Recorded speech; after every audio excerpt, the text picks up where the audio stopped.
Bueno, pues mételos a todos en una, ¿qué onda? Ya tú estás siempre en el automóvil, vato, ¿eh? Pues mira, ahorita que agarré algo de señal aquí en el poste de los que están en la vía pública, que Sí. de repente hay que andar cazando el internet por donde anda uno, ¿no? Pero pues mira, hasta ahorita me ha funcionado mejor que el internet conectado, que el wifi conectado en un lugar así, por ejemplo, en la oficina o luego en la casa y todo esto, ¿no? Pero bueno, pero pues aquí estamos, Jorge, nuevamente un saludo, un gusto saludarte, gracias por la invitación, gracias por el espacio y pues vamos a saludar rápidamente a todas y a todos los que ya están atentos y conectados a la transmisión. Y pues bueno, vamos a empezar, ¿qué te parece? Sí, oye, mira, pues yo por el wifi, yo sí hice una cosa en mi casa, yo cableé todo por dentro de la pared, ya metí toda la red hasta aquí, hasta la computadora y me quité de pedo, porque cada rato, y con todo eso, pero ya no es el internet, es la máquina que ya está cantando el manicero, como dice.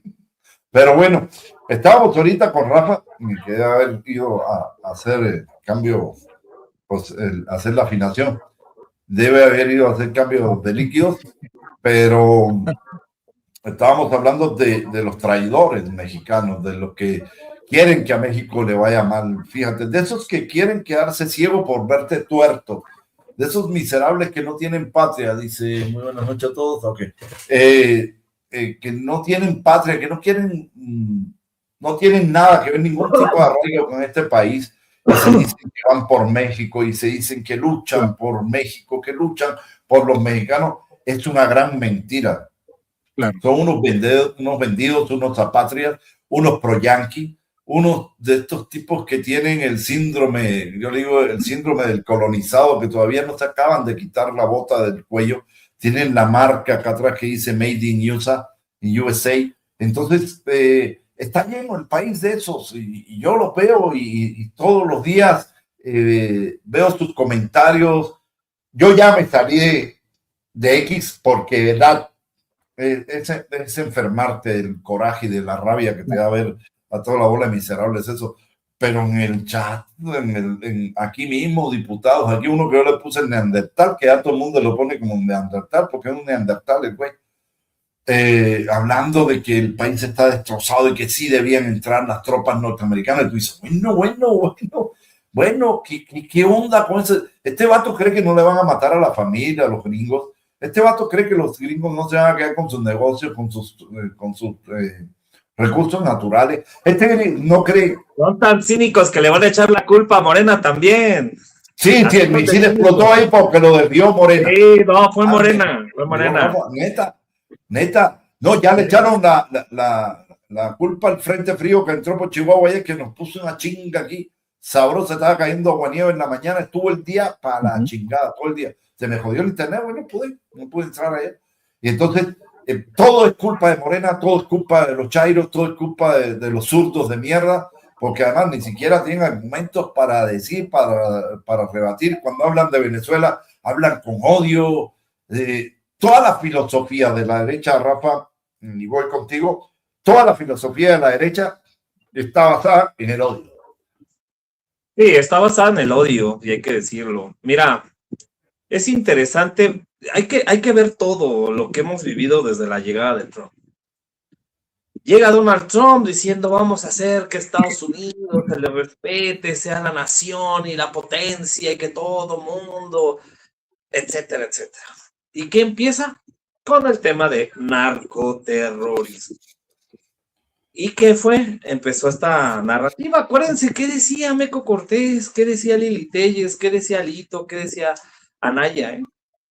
Y aquí lo dijimos, aguas, porque esto es darle luz verde para que venga una intervención militar extranjera y se rompa con la soberanía, con nuestra independencia y generar inestabilidad política. ¿Qué es lo que está haciendo 3 doritos después Estados Unidos con estas políticas? Donald Trump. Exactamente lo que dijimos desde que llegó Donald Trump, desde que empezó esta narrativa de narcoterrorismo. ¿Y qué decían? Pinches chairos ustedes, que no sé qué, que la chingada. Es mentira. ¿Qué decía Lili Telles? Es mentira. No es cierto lo que dicen. ¿Qué es lo que decía Meco Cortés? ¿Qué es lo que decía Lito Moreno? No, esto es una mentira, es una cortina de humo de Morena porque no quiere combatir al crimen organizado, a los narcotraficantes.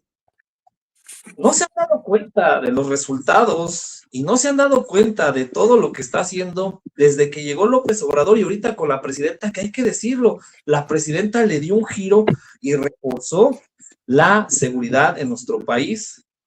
Sí, o algunos podrán decir, fue por las presiones de Donald Trump, fue precisamente por este tema de narcoterrorismo. Sí, también. Pues claro, ¿qué esperaban? Que dijera Donald Trump narcoterrorismo y no haga nada el gobierno de México. Pues claro que tenía que hacer algo el gobierno de México para restregárselo en su jeta, como lo que ha de haber pasado, como todas las llamadas que ha tenido con el presidente Donald Trump, diciendo, discúlpeme, señor Donald Trump, pero usted se equivoca por esto, por esto, por esto, por esto, por esto. Y les está demostrando con hechos, no mamadas, no conjeturas, no chismes, no lo que está haciendo Donald Trump. Que Donald Trump está bien, pero bien ensartado con el caso de Epstein. Pero ahorita si quieren platicamos de esto. Regresando al tema. Nosotros decíamos, aguas, porque esto le da luz verde. Y empezaron con la narrativa. Narcoterrorismo, narcoestado, narcopolíticos, narcopresidenta. Y eso lo empezaron a catapultar sistemáticamente en Venezuela. ¿Por qué? Porque la derecha se estaba cayendo a pedazos. La economía en Venezuela lleva 2 años consecutivos arriba del 6.5% de su crecimiento económico. ¿Les duela o no? Pero esa es la realidad. ¿Qué hizo Donald Trump? Se está viendo que políticamente María Corina Machado y Edmundo el Mudo, que gritaban fraude electoral y nunca mostraron pruebas, porque hasta la fecha yo digo, ¿y dónde están las pruebas? Una página de internet apócrifa, unas sábanas electorales apócrifas, y que sabían que si lo entregaban al Consejo Nacional Electoral y resultaba que eran falsas, los iban a meter al bote. Pues nada, pendejos, no presentaron nada, borraron la página y se hicieron de la vista gorda y nada más sistemáticamente diciendo y repitiendo, fraude, fraude, fraude. ¿Qué decían aquí? Que había fraude electoral. ¿Ya se les olvidó? Vean cómo hay que poner, para que vean cómo la derecha en Venezuela, en México y en otros países se maneja con el mismo guión, la misma narrativa. Ahora, aquí no tiene, y yo estoy de acuerdo contigo, Cuba, aquí no tiene cómo entrar con un pretexto de narcoestado o que quiera decir que la presidenta Claudia Sheinbaum o los que algunos acusan, no, es que el presidente López Obrador está temblando ahí en Palenque, ahí en el rancho La Chingada, porque sabe que Donald Trump va por él. Puta, me cago de la risa de toda esa gente que dice eso. No le han podido demostrar a López Obrador ningún vínculo con ningún narcotraficante, al grado que el pinche abogado del Genaro García Luna lo quiso meter en el juicio, lo quiso meter a López Obrador y le salió el tiro por la culata. Tim Golden, Anabel Hernández y todos los que dicen que López Obrador tiene vínculos, me sigo pitorreando de la risa de todos esos disque periodistas de investigación y no muestran ninguna prueba. Ahora ya salió Anabel Hernández diciendo, no, López Obrador recibió dinero de Hugo Chávez y de Maduro a través del crimen organizado, del narco, para sus campañas políticas. Puta, es la misma pinche narrativa. Es, a ver, ¿de dónde me agarro? A ver, ya salió el tema de Maduro, vamos a meterlo, vamos a mezclarlo con López Obrador.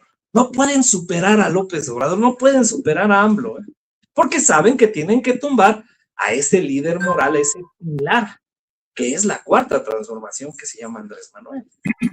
Y sale Andrés Manuel con un tuit y los desmadra a todos, incluso a muchos de izquierda, muchos que se dicen pro cuarta transformación, que estaban atacando a Nicolás Maduro. Así es. Mira, calladitos. Entonces, hay que decirlo, Cuba, Julio, nos estamos dando cuenta cómo se están cayendo las máscaras y saliendo los vendepatrias de una manera brutal, descarada, cínica, y todavía dicen que son defensores de la patria. Chinguen a su madre, pinche bola de miserables. Y con eso cierro. Julio, ¿cómo ves tú a estos miserables que quieren que a México le vaya mal, que quieren que a México sea otra colonia, otra de las estrellitas de la bandera de Estados Unidos?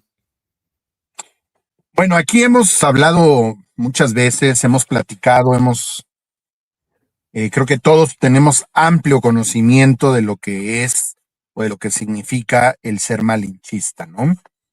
Pero el origen del malinchismo como tal, es decir, de los supuestos gente mexicana, gente que nació aquí en México y que tiene ciertos gustos y preferencias por otras culturas, por otros países y admira a los personajes de otras nacionalidades, es algo que se ha dado, ha sido muy claro aquí en México, ha sido muy evidenciado, ¿no?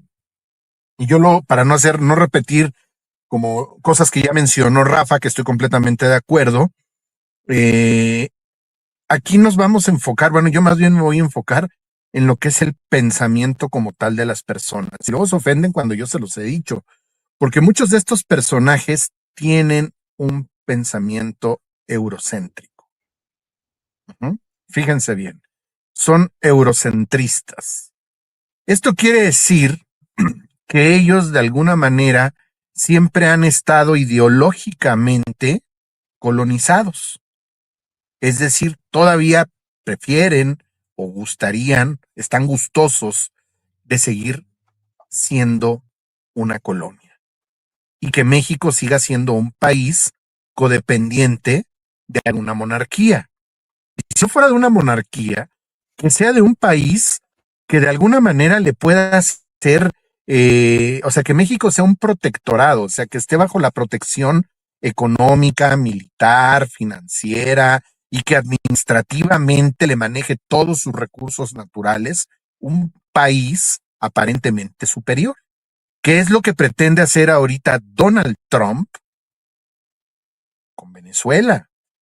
La semana pasada estuvo mencionando y estuvo diciendo que todas las ganancias, todo el dinero que se junte por la venta del petróleo de Venezuela, porque según Donald Trump es su petróleo, es petróleo de Estados Unidos, les van a pagar, pero les van a decir qué, en qué y cómo se van a gastar ese dinero.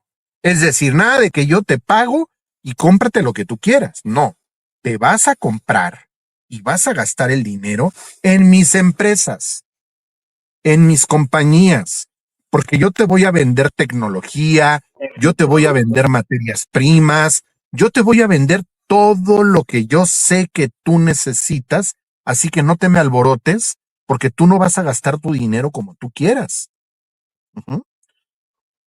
Lo que Donald Trump estaba proponiendo en ese momento, en pocas palabras, a mí me vino a la mente, por ejemplo, los grandes latifundistas en la época medieval, los señores feudales que tenían un buen pedazo de tierra y para poderla trabajar permitían que cierta cantidad de gente pudiera vivir dentro de esas tierras y que las trabajaran. Y todavía los ponían a trabajar y todavía les cobraban por trabajar. Y ellos decían y decidían en qué se iban a gastar aparentemente el dinero que supuestamente o las cuantas monedas que les daban. Y no vamos muy lejos.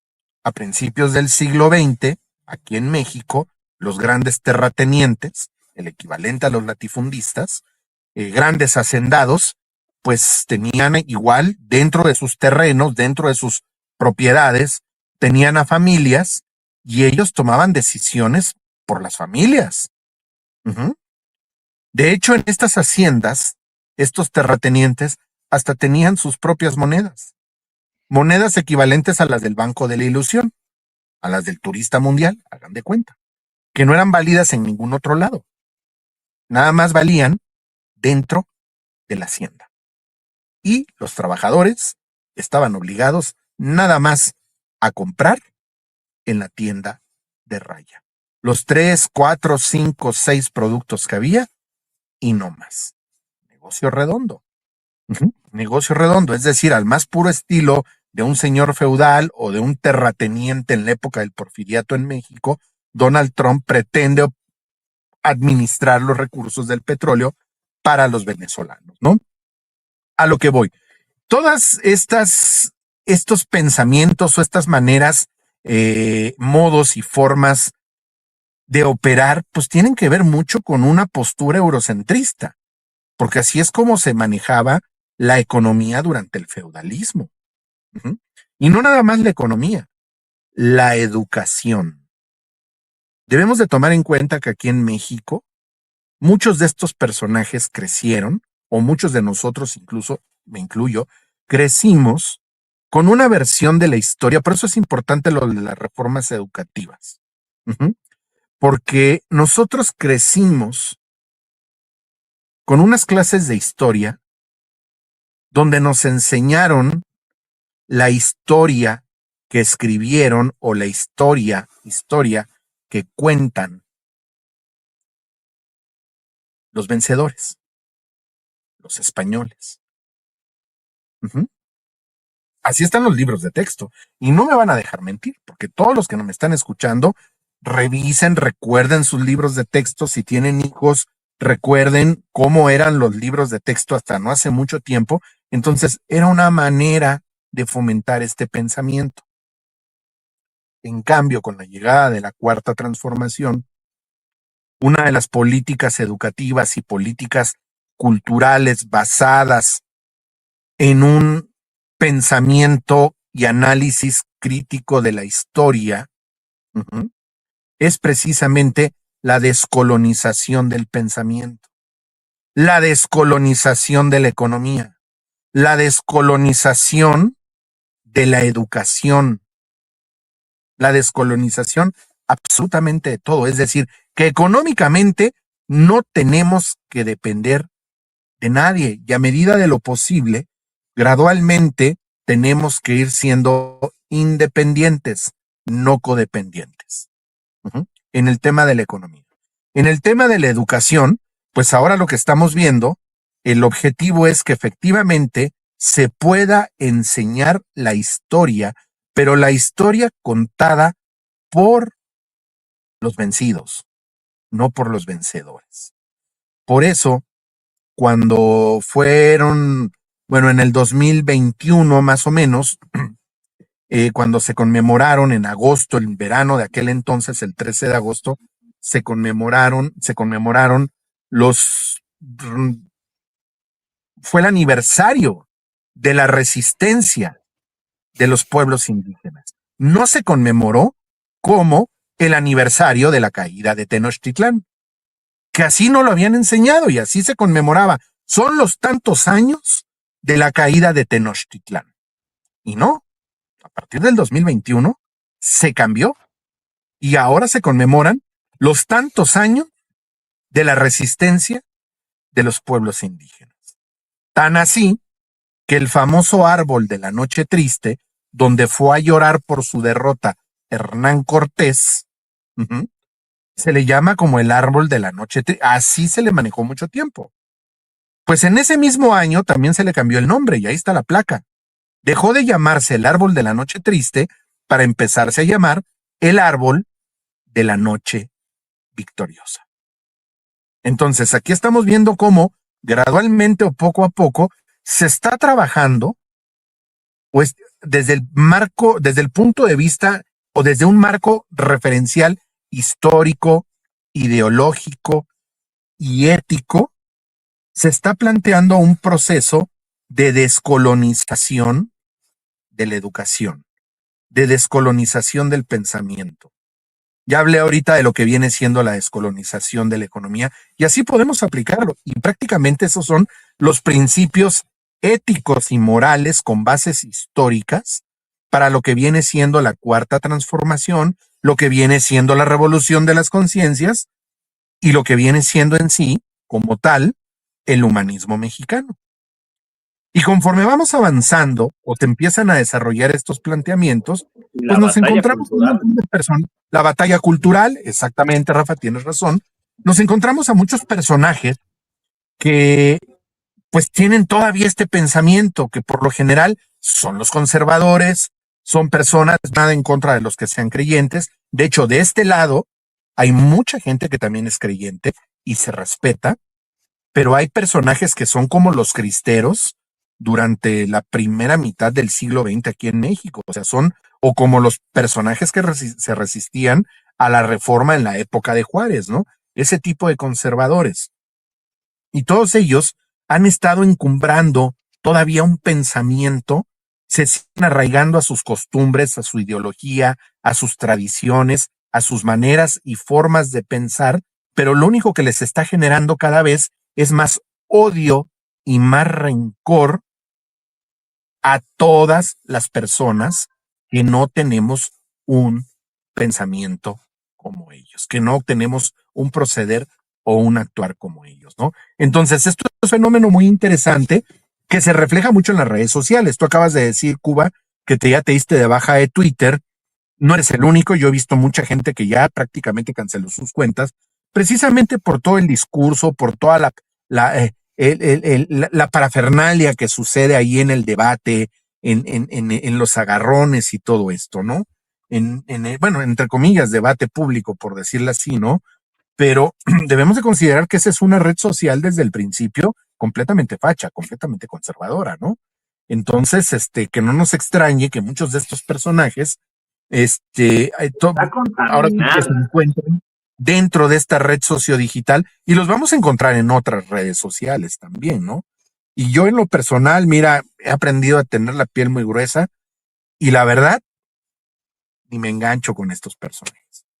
Si eso sucede en las redes sociales, a veces en el día a día, es una realidad que nos seguimos encontrando inclusive a personajes dentro de la administración pública en distintos niveles de gobierno que siguen con esa postura y con ese pensamiento.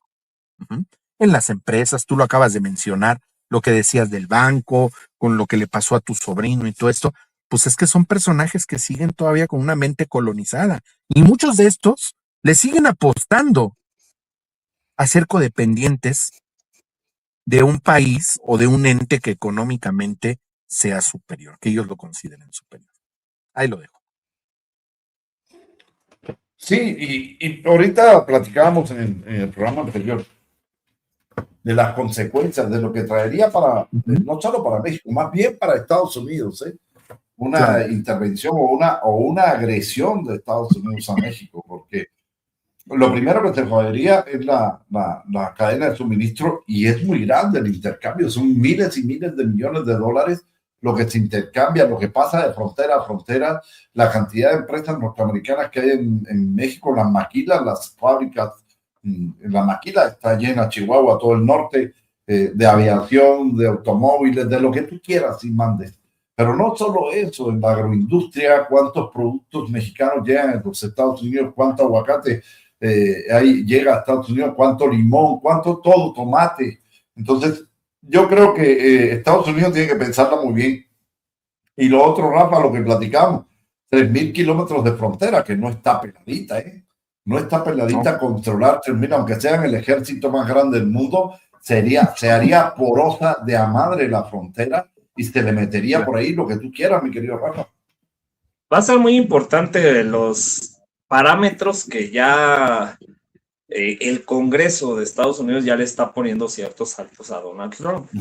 Así es. Eso también va a ser muy importante porque yo repito, yo sigo pensando que Donald Trump, veamos quiénes eran los que estaban a su alrededor al principio de esta segunda administración.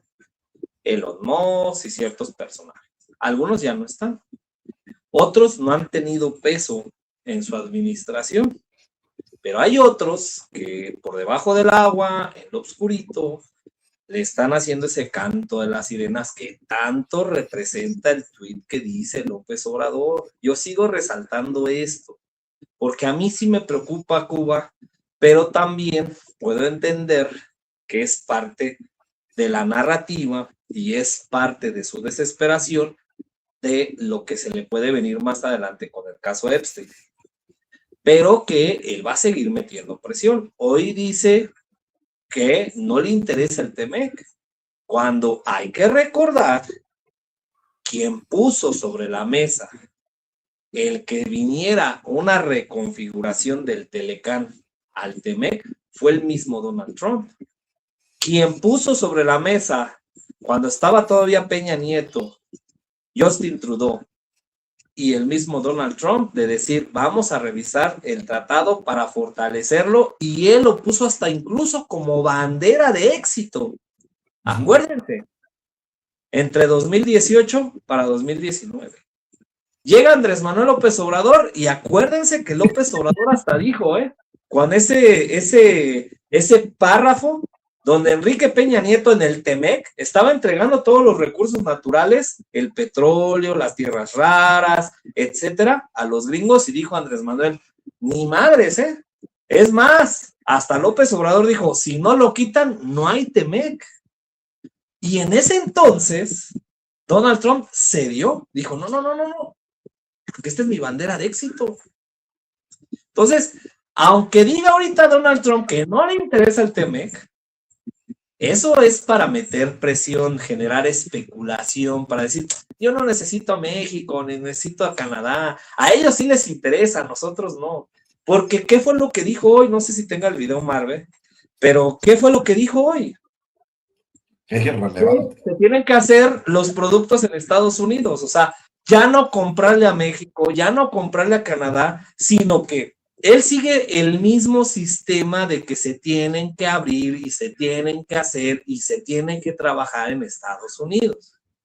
Ya no depender de los demás países, generar sus propias mercancías, pero lo está haciendo a la mala y lo está haciendo mal y le está saliendo el tiro por la culata, porque no es descabellado lo que dice Donald Trump en ese sentido, no se vaya a malinterpretar, aclaro, Él dice, yo quiero que las empresas que están en Taiwán, que están en China, que están en tal, se vengan aquí y hagan sus empresas aquí y que produzcan aquí. Y que la mano de obra sea gringa y que la mano de obra sea de los estadounidenses. Eso no está mal, el problema es cómo lo está haciendo. Amenazando con aranceles, amenazando con invasiones, amenazando con quedarse con Groenlandia y amenazando a todo el mundo, a la Unión Europea y a todos. Ese es el problema. Ese es el meollo del asunto. Y él piensa que pues, yo no necesito a nadie, no necesito a México, no necesito a Canadá y no necesito a ningún país, pero no se está dando cuenta que están entrelazadas las... Es más, si llegara a haber un rompimiento económico de Estados Unidos, no le conviene ni a China. China está bien entrelazada económicamente con Estados Unidos. A China no le conviene porque sabe que también si cae la economía estadounidense, no le conviene a los chinos. No le conviene a los chinos. Y vamos a ver cómo se van a ir manejando las cosas. Yo sí creo lo que dice la presidenta, también lo que dice Marcelo Ebrard. Hay que ver la entrevista que tuvo en Canal 11 Marcelo Ebrard con Álvaro Delgado y Páez Varela, que habla sobre el TEMEC. Lo veníamos diciendo, va a haber jaloneos, es normal, es parte de las renegociaciones o el fortalecimiento del TEMEC. Yo sí creo que se va a lograr. Vamos a ver de a cómo nos toca y vamos a ver cómo se ponen las cosas. Porque a Estados Unidos no le conviene económicamente perder el TEMEC cuando su primer socio comercial es México. Y quieran o no, Canadá tiene también cierta repercusión muy importante en ciertas mercancías como el acero y otros productos. Entonces, es parte del show lo que está haciendo Donald Trump. Dice, no me importa el TEMEC, ahorita lo dice, pero sabe que las empresas involucradas y que tienen un crecimiento económico, porque hay que ver el crecimiento de 2020, pasada la pandemia en adelante, cómo ha tenido ese crecimiento económico. Entonces, vamos a ver cómo se van dando las cosas, pero de que les voy a decir una cosa, yo sí creo que va a seguir. Es más, sigue la apuesta, Cuba. Va a seguir el TEMEC. Ahora, si llegaras a ganarme la apuesta, Pues lo que está provocando Donald Trump es decirle a México, huevos, y México le va a decir, pues huevos, porque nos vamos a los BRICS. ¿Tú crees que China, tú crees que Rusia, tú crees que Brasil y tú crees que muchos países en el mundo que están ligados a los BRICS no van a querer meter a México? Pues claro que sí, lo han dicho abiertamente, públicamente. Es más, han invitado a México para que le entre a los BRICS. Lo ha dicho muy claro Marcelo Ebrard. No podemos entrarle a los BRICS mientras siga el TEMEC. Pero si eso es lo que quiere Donald Trump, pues ahí está. ¿Y quién lo va a provocar? No va a ser Claudia Sheinbaum, no va a ser la 4T, no va a ser Morena, para que les quede claro. El que lo está provocando es Donald Trump. Y el que va a tener una repercusión es Donald Trump. Y si él dice que a corto o mediano plazo va a tener ganancias, pues yo creo que está muy equivocado, porque ahorita pregunto, ¿cómo está la inflación? ¿Cómo está la carestía? ¿Cómo está la economía en Estados Unidos? No está bien. Y por eso se vienen todas y cada una de estas manifestaciones por el tema migratorio, por el tema de autoritarismo, por el tema de sus políticas, por el tema de que está quitando recursos, por el tema de que no está bien la economía estadounidense. Quien no lo quiera ver así, pues entonces ¿en qué planeta vive? Porque la repercusión ahí está y las y los estadounidenses lo están viendo reflejado en los bolsillos. Y aquí viene esa repercusión social que podría llegar al grado muy lamentable hasta de una guerra civil. Y esos son los frentes que están abriendo. El peor enemigo de Donald Trump es el mismo Donald Trump. Y él es el que está provocando todo esto social, política y económica. Y les voy a decir una cosa, Donald Trump podrá decir misa, pero ¿tú crees que Rusia, que China, que todos los países europeos y sus economías y sus expertos no están trabajando por un plan A, B, C, dependiendo las circunstancias y dependiendo los madrazos? Pues claro que lo están haciendo, como lo está haciendo México. México está llevando las cosas conforme van dándose los madrazos. Y es normal. Entonces tampoco nos vamos a alarmar. Vamos a ir viendo cómo se van dando las cosas. Pero hay que tener mucho cuidado con Donald Trump, porque en su desesperación puede cometer un gran error de generar un conflicto mayor a nivel internacional. Ahí la cierro. Sí, como lo que está. Mira, ahorita Donald Trump necesita que le pongan faroles arriba a mi querido Rafa, mi querido Julio, por todo el pedo que trae con los archivos Epstein, le está saliendo el pus a todo eso por todos lados. Se nota que lo que han sacado y lo que va a seguir saliendo le va a pegar durísimo. Y yo creo que en las intermedias no gana la mayoría del Congreso, es posible que la pierda, y entonces sí le pueden hacer un juicio político. Y entonces él va a tratar, y este año es cuando se hace la renegociación del Tratado de Libre Comercio, va a tratar de abrir frentes en todos lados. Claro que no los va a poder cerrar, porque ahorita lo de Venezuela no lo ganó. En Venezuela no ganó. Yo todavía tengo que ver muchas cosas en Venezuela, si entregan el petróleo, si no lo dan, pero no tiene una pelea. Maduro va a salir libre, casi estoy seguro que va a salir libre, porque es un secuestro, es una violación a todas las leyes a las que me pongas, dentro de Estados Unidos, fuera de Estados Unidos, las internacionales, lo que tú quieras, han violado las leyes. Por otro lado, está abriendo otro frente con Rusia, con los secuestros de los barcos, que por cierto, el barco que secuestraron ese no era ruso. Sí, no era ruso exactamente, pero bueno, por eso los rusos no apretaron tanto las tuercas de ahí para los que están encabronados con los rusos. Pero está abriendo frente con los rusos, con Ucrania, que sigue apoyando. Rusia respondió con los Oreshny y ahora quiere abrir otro frente más con Irán, y está abriendo otro frente más con Sudáfrica. Entonces está calentando el mundo, pero no va a poder con todo. Y por supuesto con China. Eso es el otro pedote. Entonces, Julio, tiene muchos frentes abiertos. No creo que se compre la bronca con México, más que es el país vecino, que si México se engorila y entonces dice me voy a los BRICS, puta, tiene aquí metido a los chinos y a los gringos y a los rusos a la frontera, mi querido Julio. ¿Cómo ves? Mira, Jorge, efectivamente, Rafa, Es un tema muy interesante, así como lo estás planteando. Eh, Mira, el mundo actualmente está viviendo una situación, y el mundo, pero voy a hacer énfasis ahorita por lo pronto en Vladimir Putin y en Xi Jinping, el presidente de Rusia y el presidente de China. Ellos saben perfectamente quién es Donald Trump y saben que tienen que, de alguna manera, que estar capoteando con este personaje. Ujú. Ellos no tienen planes de retirarse de la política interna de su país, es decir, ninguno de los dos pretende dejar de ser presidente de su nación, tanto Putin como Xi Jinping. Ujú. Y Donald Trump le quedan 3 años. Entonces, de alguna manera van a estar capoteando. Ellos deben de tener un plan temporal mientras van a estar con Estados Unidos, con Donald Trump, dentro del tablero de la política internacional o el tablero geopolítico.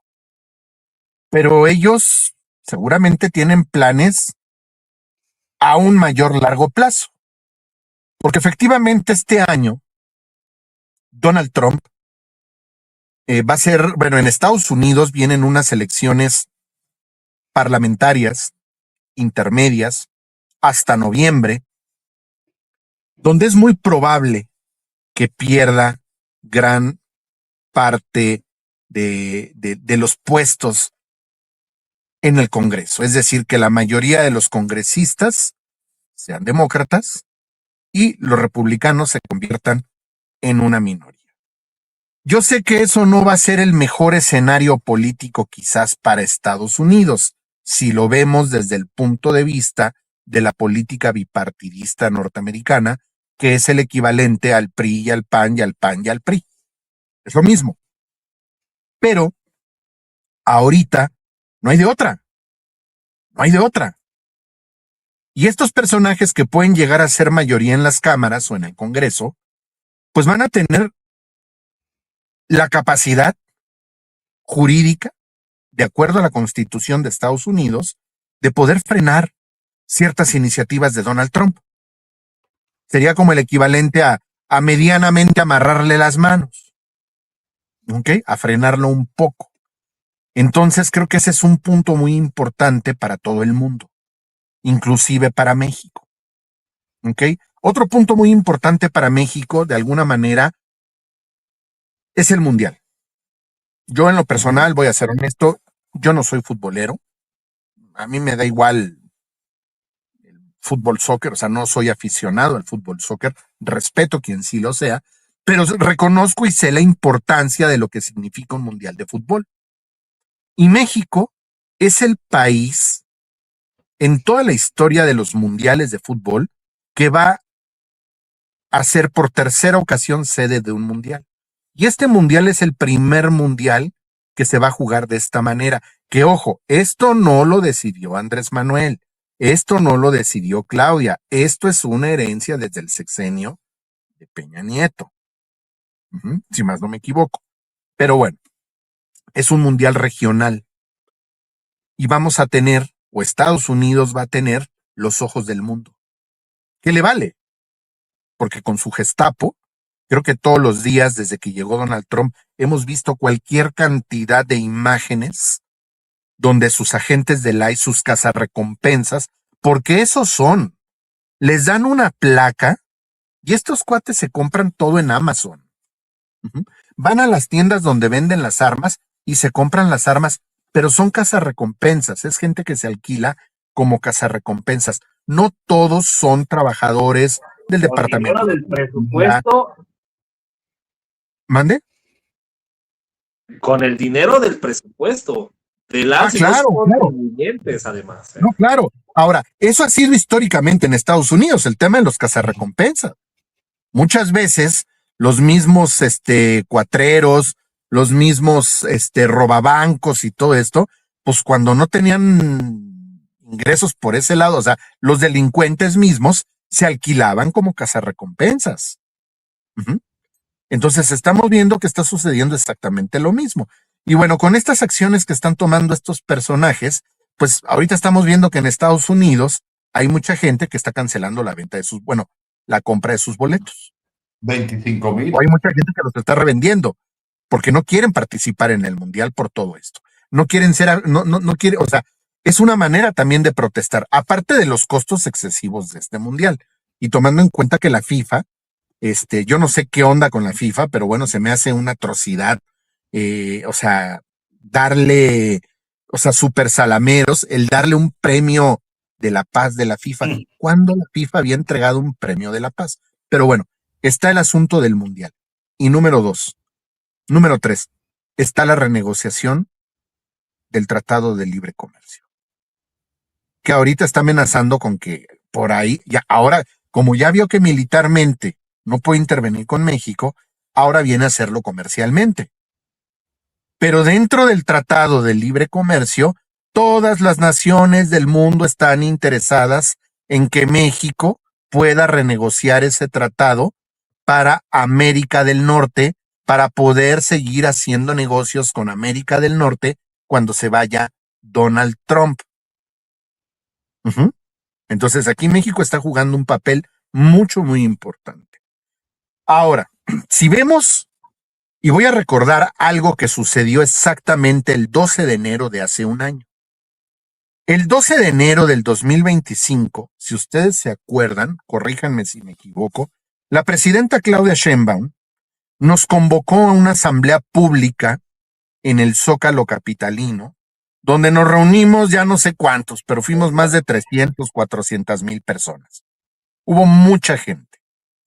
Y nos convocó al pueblo para dar un mensaje no nada más a la nación, no nada más a sus seguidores, a sus votantes y a sus simpatizantes, un mensaje a la nación. Porque Donald Trump iba a tomar protesta como presidente de Estados Unidos el 20 de enero. Corríjanme con las fechas. No, pero eso fue en marzo. Fue en marzo, Julio. No, convocó, la presidenta convocó. Cuando fue la asamblea que convocó la presidenta Claudia Sheinbaum fue en marzo por el tema de los aranceles. Por el tema de los aranceles, pero hubo, a ver, déjame checo, es que por aquí tengo los registros de las fotos, las fechas, pero bueno, en este caso, la presidenta al convocar este tipo de eventos, y ha sido contundente en todos los eventos que ha tenido multitudinarios en el Zócalo, y no nada más en esos eventos, han sido absolutamente en todos los eventos, porque ella tiene eventos públicos el viernes en la tarde, el sábado en la mañana, el sábado en la tarde, el domingo en la mañana, el domingo en la tarde, y siempre ha hablado del tema de la soberanía nacional, del tema de que México le está apostando a una relación de cooperación y no a una subordinación. Fue el 9 de marzo, para ser exactos. Asamblea informativa notable en lo que fue el Zócalo de la Ciudad de México, encabezada por la presidenta Claudia Sheinbaum, sobre la negociación de aranceles en Estados Unidos. Esta fue entonces, pero hay otro evento que fue, creo que en enero, o ya se me están cuatrapeando ahí las fechas, espérame. Es que yo aquí tengo el 12 de enero, tuvo un evento, y este evento fue 100 días del segundo piso de la Cuarta Transformación. Aquí está cuando fueron los 100 días, los 100 días de la Cuarta Transformación. Eso fue un evento anterior al de marzo.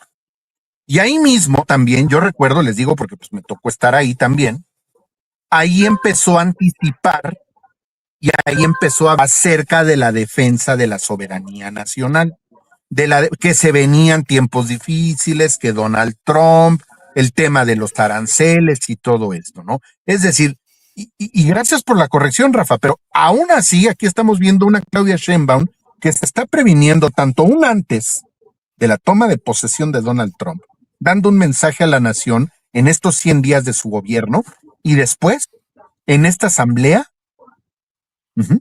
después de la llegada de Donald Trump con el tema de los aranceles. Ahora, después del evento, fíjense nada más cómo la presidenta de alguna manera siempre ha ido 1 o 2 pasos o más quizás adelante de Donald Trump, que es algo que lo ha aprendido muy bien. Después de esta asamblea del 12 de enero, el día 13 de enero, presenta en el Museo Nacional de Antropología, fue la primera reunión para la presentación del Plan México. Y en esa reunión de la presentación del Plan México, se reunió con toda la cúpula empresarial, me atrevo a decir que la mayoría opositores a la Cuarta Transformación, que estaban empezando a cerrar filas con el tema económico propuesto por la presidenta, que representa la Cuarta Transformación, precisamente por el asunto que se venía con Estados Unidos una vez que Donald Trump tomara posesión. Cuando yo recuerdo que ese día inclusive por ahí estaba el papá, en todos estos eventos ha estado presente el papá de Claudio X González, y pues aunque sea opositor o sea el abuelito de la oposición actual o uno de los personajes más que se dedicó a financiar a la oposición por mucho tiempo, finalmente ha cerrado filas. Allí está, no quiere decir que esté votando, pero no le quedó de otra. Y ahí está. Tan así que después del segundo evento, el que menciona Rafa, viene otro evento en el mismo Museo Nacional de Antropología para el relanzamiento y el ajuste y la presentación nuevamente como la actualización, la versión recargada y aumentada del Plan México. Así es. También me tocó estar en este evento. Entonces aquí estamos viendo cómo la presidenta Donald Trump está tomando posesión en tal fecha. Claudia Sheinbaum desde antes se está adelantando y está dando mensajes a la nación en plaza pública. Lanza el Plan México. Llega Donald Trump. Después hace otra asamblea pública en el Zócalo y después vuelve al relanzamiento del Plan México. Entonces aquí estamos viendo, yo así lo veo, así lo percibo. Creo que sabe perfectamente cómo está moviendo sus fichas dentro del tablero político en la relación México con Estados Unidos y de México para poder reposicionar a México estratégicamente en esta temporada trumpista. Ahora, si comparamos cuál es la personalidad de Claudia Sheinbaum es una mujer de izquierda, forjada en las izquierdas, en México, de lucha. Donald Trump toda la vida ha sido un magnate, toda la vida ha sido un junior de ultraderecha. Y con todo lo que se le sabe, con esos archivos que están dejando de ser clasificados, pues qué barbaridad. Claudia Sheinbaum es feminista. Donald Trump es un macho empedernido. Claudia Sheinbaum es progresista. Donald Trump es retrógrado, un retrógrado. Claudia Sheinbaum es una científica, es una estadista, es una mujer muy culta, y el otro personaje, pues, es un ignorante. la verdad, no, es un perfecto ignorante. O sea, se ve a leguas que es una patanata. Entonces aquí las personalidades contrastan demasiado. Donald Trump, con los presidentes que son más afines a él, yo nada más les digo, ¿cómo se lleva con Macron? ¿Cómo lo trata al presidente de Francia? Ya ni se diga Milei, porque un Milei lo trae de su patiño. Milei es su pendejo. Y Milei está al servicio del trumpismo y de Netanyahu. Ahí está lo de los incendios ahorita en la Patagonia. Bukele, de alguna manera, te cuadran lo que diga, jefe. Noboa, el narcotraficante bananero de Noboa, y los demás oligarcas que están llegando y todas estas castas políticas, que están tomando posesión por el bando de la ultraderecha en América Latina, pues son puros personajes que de alguna manera, ténganlo por seguro que a Donald Trump no le cae bien, no los quiere, no le caen bien. Ellos son, o sea, estos cuates son adoradores del trumpismo y alaban a Donald Trump, pero Donald Trump no los quiere, los desprecia. Pero en cambio con Claudia Sheinbaum no es que sean súper amigos, pero contrasta mucho que una mujer completamente opuesta a Donald Trump es con la que mejor ha podido tener diálogos. Eso es buen punto. O sea, este cuate ha podido dialogar con ella. Sí. ¿Cuántas veces han hablado por teléfono? Ya lo dijo Claudia. Y cada vez que habla, vamos a ser sinceros, hace que Donald Trump le baje no sé cuántas rayitas. Aunque después le vuelve a dar la puñada, mediáticamente le avienta la chifleta. Ella ya sabe cómo es Donald Trump. Recordemos que Claudia Sheinbaum, claro que sí, trae la escuela de Andrés Manuel López Obrador. Andrés Manuel López Obrador, en las visitas que tuvo a la Casa Blanca en el 2020, en plena pandemia, tuvo la oportunidad de poder gritar ¡Viva México! Ideológica y políticamente completamente distinto a Donald Trump, pero como tal, nunca se faltaron el respeto. Si alguien defendió a Donald Trump cuando Twitter en aquel entonces le suspendió su cuenta, Donald Trump condenó a esa red social por no permitir la libertad de expresión de los usuarios de la red social y mencionó varias veces en la mañanera el asunto de Donald Trump. Nunca se expresó mal. No, además lo defendió. Hasta ahorita, en el último tuit que sacó Donald Trump, qué barbaridad, y no le mando un abrazo. Entonces, si alguien a nivel mundial conoció y conoce hasta por adelantado cuál es el modus operandi y cómo se tiene que tratar a un personaje como Donald Trump, en su momento fue Andrés Manuel López Obrador, y ahorita por el momento lo ha logrado Claudia Sheinbaum. Y son tiempos completamente distintos. Me decían algunos compañeros, Julio, es que ahora ¿dónde está la lucha que tenemos que llevar?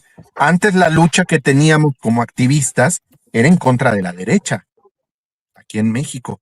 Yo ya les dije, pues, ante la reconfiguración de la ultraderecha a nivel mundial. Esta no debe de dejarse. Esta no debe de dejarse.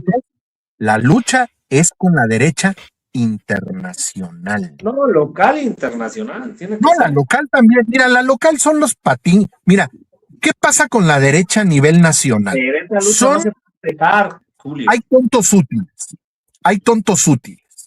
Pero la derecha aquí en México, para la derecha internacional, ahorita son tontos inútiles. Mira. Ahorita son tontos. Digo, no hay que denostarlos. No los voy a denostar. Pero por el nivel que están presentando estos personajes, son tontos inútiles. Un ejemplo muy claro, lo que acaba de hacer Donald Trump con Corina Machado, que creo que mañana la va a recibir o ya la recibió en la Casa Blanca. O sea, se dio cuenta, a ver, tú no ganaste. Tú no tienes el apoyo de las mayorías. Nos vamos a meter en un problema. Y vuelvo a lo que siempre he dicho, la lucha que nosotros tenemos como ciudadanos, sin dejar a la derecha, que ya sabemos quiénes son, también tiene que ser con la derecha que ya está dentro del partido. Ahí lo dejo. Dime, Rafa. Déjame. Es que esto que está diciendo Julio, mire, yo puedo entender que ya tenemos que empezar a ver a nivel internacional. Estoy completamente de acuerdo. Pero ¿cómo va a ser la derecha internacional? ¿Cómo va a meter sus tentáculos en México si va a estar la derecha nacional? Pues con ellos. A ver, ¿qué es lo que hace Alito Moreno? ¿Qué es lo que hace Meco Cortés? ¿Qué es lo que hace Lili Telles? ¿Qué es lo que hace Ricardo Anaya? ¿Qué es lo que hacen los priistas, los panistas? Es más, no nos hagamos tontos. Movimiento Paniaguado. Pues son vendepatrias, se venden al mejor postor y dicen a ver de a cómo nos toca. O sea, la lucha interna tiene que seguir a huevo. A huevo. Es más, tenemos que destruir, que pierda el pinche registro el PRI y que se vaya mermando más esta clase política putrefacta, vendepatrias, que es el PAN y que es Movimiento Paniaguado, que ahorita se está enfocando en los jóvenes y que los está tratando de adoctrinar, pues dando a entender de que Morena es lo peor del mundo, que son comunistas y que la chingada. No, la lucha tiene que seguir, siempre tiene que seguir desde adentro. ¿Para qué? Para que los organismos que quieran meter sus tentáculos en México no tengan fuerza dentro de México. Esa lucha tiene que seguir y tiene que ser constante. Y de ahí ya partir a hacer otras cosas. Le pasé un video y quiero comentar esto, mi estimado Cuba. Le pasé un video a Marve, precisamente de Olga Álvarez. Ella es penalista. Ella es gran estudiada, jurista en Venezuela. Si me puedes pasar ese video, Marve, porque les voy a decir una cosa. Se le va a hacer bolas el engrudo a Donald Trump. Yo no sé qué tanto puede estirar el que tenga en la cárcel secuestrado como un preso de guerra a Nicolás Maduro. Porque acuérdense que las elecciones intermedias serán el 3 de noviembre de este año. O sea, estamos hablando que estamos en enero, marzo, abril, mayo, junio, julio, agosto, septiembre, octubre, noviembre. Estamos hablando por lo menos de 7, 8 meses que ya veremos si realmente las leyes en Estados Unidos se aplican o no se aplican.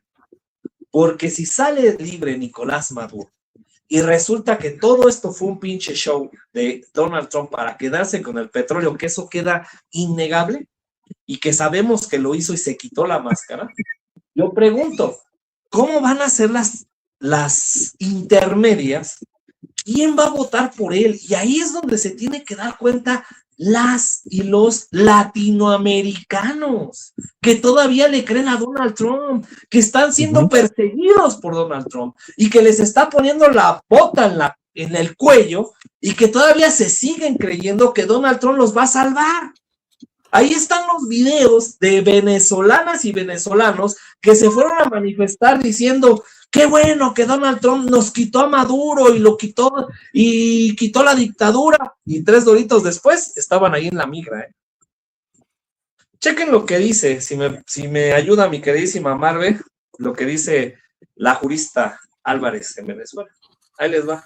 Cumpliendo un papel histórico, el presidente de la República, como todo el pueblo venezolano, está en este momento también cumpliendo un papel dentro de la historia, garantizando la paz y la tranquilidad, y además la defensa y la vuelta del presidente Nicolás Maduro y de su esposa, la diputada Cilia Flores. El presidente se presentara y dijera claramente: yo soy el presidente de la República, aun cuando fue repreguntado. A él le preguntan 2 veces según narran quienes estuvieron allí. La primera vez él dice: soy Nicolás Maduro, el presidente de la República Bolivariana de Venezuela, soy un prisionero de guerra, me acojo a las convenciones de Ginebra. Eso, aunque es una audiencia de presentación, desequilibra al juez, porque le está diciendo al juez: tú no tienes jurisdicción, no eres competente para juzgar a un presidente de una república. Y además que abre un camino nuevo, que es cómo maneja el derecho interno de Estados Unidos el secuestro de un presidente. En Estados Unidos, si bien es cierto que Donald Trump obvia por completo el derecho internacional y él cree en que él puede imponer unas reglas fuera del derecho, que las impone además a través de la fuerza, resulta que a lo interno de Estados Unidos existen leyes que protegen a los presidentes de la República. ¿Okay? Hay una ley que desarrolla la convención, una convención internacional de 1973. ¿Tienen inmunidad? Sí, que son unas personas especialmente protegidas. Y esa convención, además de la inmunidad que tiene el jefe de Estado, se castigan los delitos contra los presidentes y sus familiares dentro de Estados Unidos. Entonces, esa convención fue desarrollada por una ley dentro de Estados Unidos para castigar la conspiración, la planificación de cualquier acto de agresión contra un presidente, incluyendo el secuestro y la extorsión que pudiera estar vinculada al secuestro de un presidente. El presidente, a lo mejor en ese momento, la situación no permite que hable de eso porque era una audiencia solamente de presentación de cargos, ¿no? A él además se le pregunta, ¿a usted le dijeron qué cargos tenía? No. ¿A usted le dijeron cuáles eran sus derechos? No. O sea, ya esos elementos en un juicio ordinario, no contra un presidente, un juicio ordinario contra cualquier persona, invalidaría, viciaría un juicio dentro de Estados Unidos. O sea, hay cantidad de elementos. Primero que el juicio es falso. O sea, está claro que ese juicio es un lawfare contra el presidente de la República que representa al Estado venezolano. O sea, secuestran al presidente, pero están intentando secuestrar al pueblo venezolano con el secuestro del jefe de Estado. Lo que no esperaban era que rápidamente se diera solución por parte del máximo intérprete de la Constitución, que es la Sala Constitucional, y dijera, mira, de forma preventiva, como esta situación, este hecho del secuestro, un supuesto, una causal que no entra dentro de las causales taxativas de falta absoluta ni falta temporal, decide la Sala Constitucional para garantizar la continuidad administrativa y proteger los intereses de la República, la seguridad de la nación y la seguridad del pueblo venezolano, que la vicepresidenta Delcy Rodríguez asuma la presidencia, las atribuciones del presidente. Pero el presidente sigue siendo Nicolás Maduro Moros. Todo esto complica lo que Estados Unidos ha querido hacer con el presidente. Ahí está, gracias mi queridísima Marve. Yo les voy a decir una cosa. ¿Qué tanto va a tratar de estirar el gobierno de Estados Unidos? El secuestro ilegal, inmoral, inconstitucional y por todas las leyes y por haber, cuando se le va a caer el caso a la corte estadounidense allá en Nueva York de Nicolás Maduro. Y que esto puede pasar en marzo, puede pasar en los próximos meses y que va a tener una repercusión si se les cae y queda libre Nicolás Maduro y resulta que todo lo que se le acusó a Nicolás Maduro, pues tengan para que aprendan y va a tener que salir libre y se va a tener que regresar a su país. ¿No tendrá repercusión en las elecciones intermedias? ¡Cuidado! Yo creo que ahí va a ser bien, así la clave va a ser las intermedias para que pierda el Congreso Donald Trump y lo puedan juzgar. Y lo puedan juzgar no solamente por los delitos que ha hecho en el caso Epstein, sino también en todo esto, porque ahí tendrá la réplica de Nicolás Maduro, la réplica de Venezuela, donde van a tener que acusar a este Donald Trump por secuestro, por violaciones de derechos humanos, por privación de la libertad, por bombardear Venezuela y matar a más de 100 personas y un largo etcétera, ¿eh? O sea que Donald Trump tiene que terminar en la cárcel. Algunos me dicen, no, Rafa, pero es que no va a terminar en la cárcel porque Donald Trump ya está viejo. Tiene que ser juzgado. Tiene que ser juzgado. No sé cómo lo veas, Cuba. Perdón. Así es, mi querido Rafa, vienen muchos cambios, vienen muchos, hay que estar muy atentos a la política nacional e internacional. Con esto nos vamos porque ya Marvel me quiere colgar en los tanates. Muchas gracias, Julio, muchas gracias, Rafa. Nos vemos, yo creo que mañana pasado por acá. Un abrazo a todos, descansen y vámonos, que hay que descansarme, Rafa. Tú sigues con tu programa, ¿verdad, Rafa? Al ratito nos vemos con el buen Molay y ahí le invitamos al buen Julio si le quiere entrar un rato. Vámonos, a ver si tengo chance, Rafa, por ahí te mandé mensajes que ando todavía afuera. Pero bueno, muchas gracias por la invitación. Se puso buenísimo el programa, la verdad. Interesante. Gracias por la precisión de los eventos, Rafa, pero recordemos que hubo tanto el uno antes y el otro después. Y bueno, esto pues se puso, está interesante el tema, muy interesante. Creo que tenemos todavía mucho que platicar. Audiencia, muchas gracias. Un abrazo, Cuba.